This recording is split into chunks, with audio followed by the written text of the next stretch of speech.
လောကကြီးဟာကာမဂုဏ်အာယုံရှားနေကြတာဖြစ်သည့်အတွက်ကြောင့်ဒုနဲ့တူလူရက်ပြီးတော့နေကြလောဘတွေ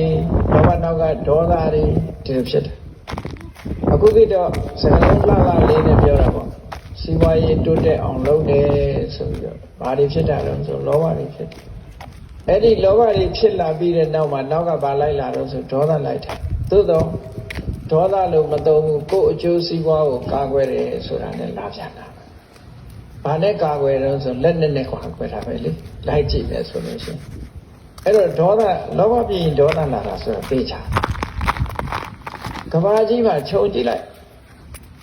ကိုယ့်အကျိုးစီးပွားကိုယ့်နိုင်ငံရဲ့အစီးပွားကိုယ့်လူမျိုးရဲ့အစီးပွားကာကွယ်ဖို့ဆိုပြီးဘာတွေလုပ်လူသက်လက်နဲ့တည်းစမ်းထက်တဲ့လက်နဲ့တည်းစုဆောင်းထားကြတာလေ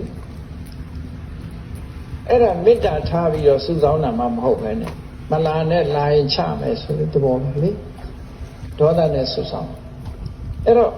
လောဘနဲ့ဒေါသဆိုတွဲဖက်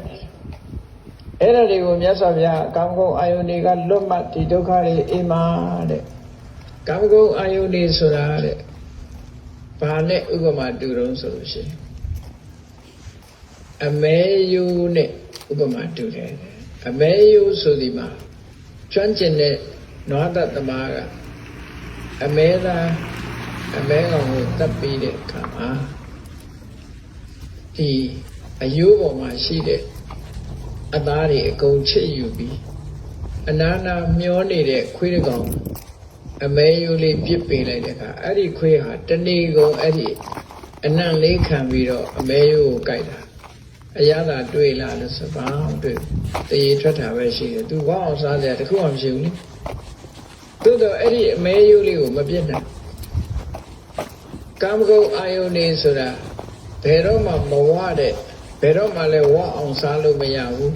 သို့တော့မဝပေမဲ့စွတ်မပြစ်နိုင်တဲ့အမဲယိုးလိုပဲလို့ဒီလိုမျိုးဆိုပြရတယ်နော်ဒုက္ခတွေပဲများတယ်ကာမဂုဏ်အာယုန်နေဆိုတာအိမ်မက်နဲ့တူတယ်အိမ်မက်ထဲမှာကောင်းတာလေးတွေမဲ့နေနိုးတာနဲ့ပျောက်သွားဘာမှမရှိဘူး